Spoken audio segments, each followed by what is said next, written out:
what do you mean when you ask us to think together? Do you intend that everybody who listens to you should think with you at the same time? Don't you think this is acting as a guru, leading people to follow your ideas, thoughts, and conclusions? This is rather a bore.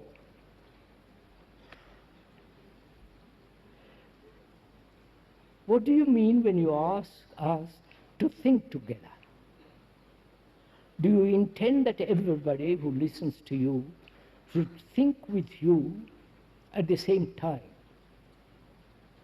Don't you think this is acting as a guru, leading people to follow your ideas, thoughts, and conclusions? I wish you had never heard the word guru.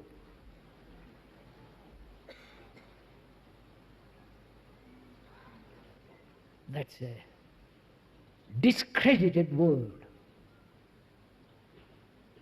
You don't know what it means. I believe the true meaning is one who dispels ignorance, not adds the guru's ignorance to you. You understand? But one who dispels ignorance.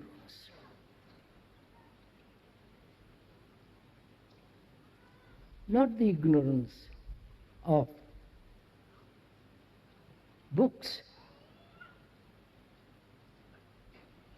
but the man who is unknowing himself as. That's the meaning of the word guru. And it has got other meaning too, which we won't go into. But and there have always been Western gurus from the ancient times. Understand? The priest, acting between you, whatever he calls God, or the Savior. This has also existed in India. And the questioner says, when the speaker asks to think together, are you not setting up yourself as a guru? So let us examine what it means to think together when the speaker says, think together. He very carefully explained each time that it is not accepting what the speaker is saying. It's not agreeing. It's not to accept the ideas, the conclusions which he may have. The speaker, in fact, has no conclusions. But he says, think together in the sense, let's both of us observe together. Observe, and let's find out what it means to observe. That doesn't give him any authority.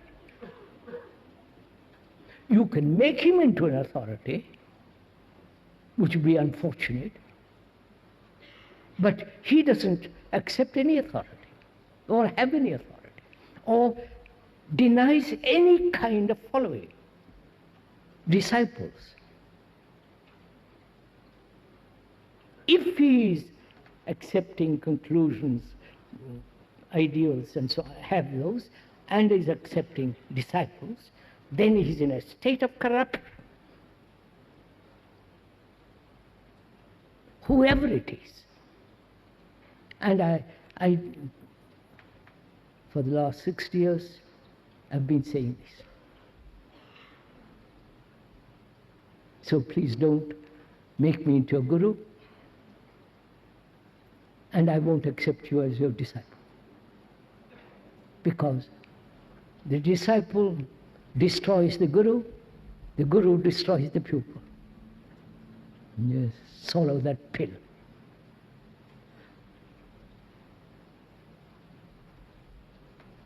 So there is no sense of authority in this. And when he says think together, it's very simple. If I am prejudiced, if I am all kinds of nauseating, compulsive, neurotic conclusions, and I say, let's think, which means I want to force it on you. But he says constantly, together, which means share together what we are observing, out there and in here. That's all. And this desire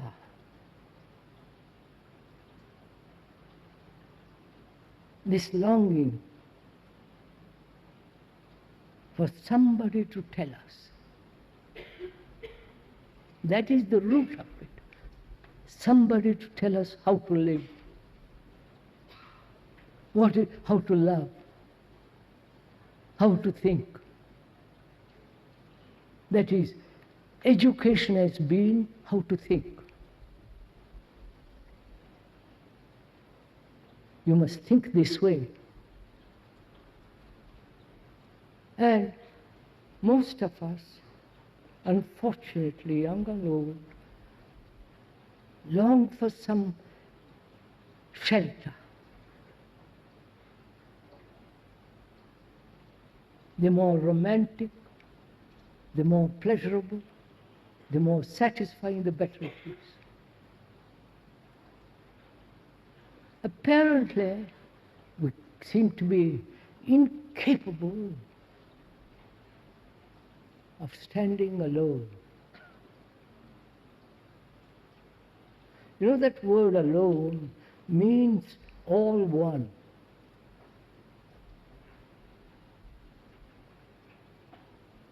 When you are really alone, not contaminated, not corrupt because you attach to something, then you are alone because being free, you are that whole human entity, human world.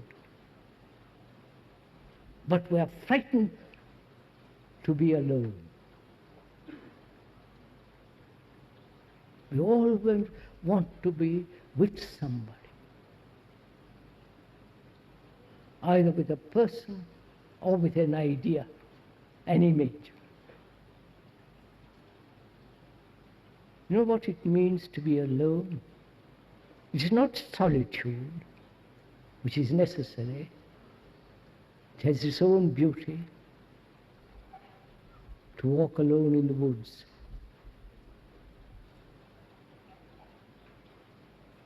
to walk alone along the river,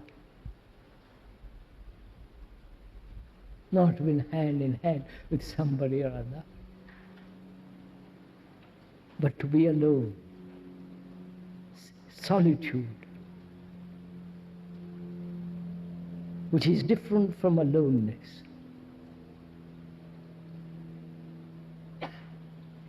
If you are walking by yourself, you are watching the sky, the trees, the birds, the flowers, and all the beauty of the earth. And also perhaps you are also watching yourself. As you casually watch the woods and the trees and the flowers, you are also casually watching yourself as you are walking along. Not having a dialogue with yourself.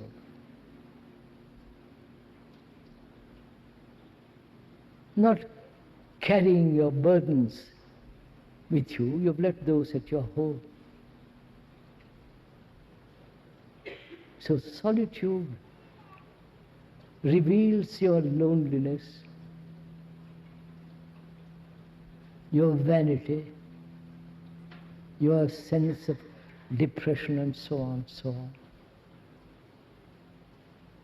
And when you have finished with solitude, there is the other, which is not a conclusion, which is not a belief, which is not doing propaganda, telling you what it means to look. That's not propaganda. That's not pushing you in any direction. Because when you are directed, when you are guided, then you become a slave.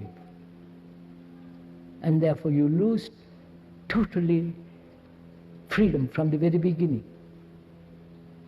Freedom isn't at the end, at the beginning. Contrary to the communists say, that freedom can only be given to the disciplined, who know how to live and so on. They are the dictators to tell us how to live, as the gurus and so on do. So we become their slaves. And where there is no freedom, there is no love and truth.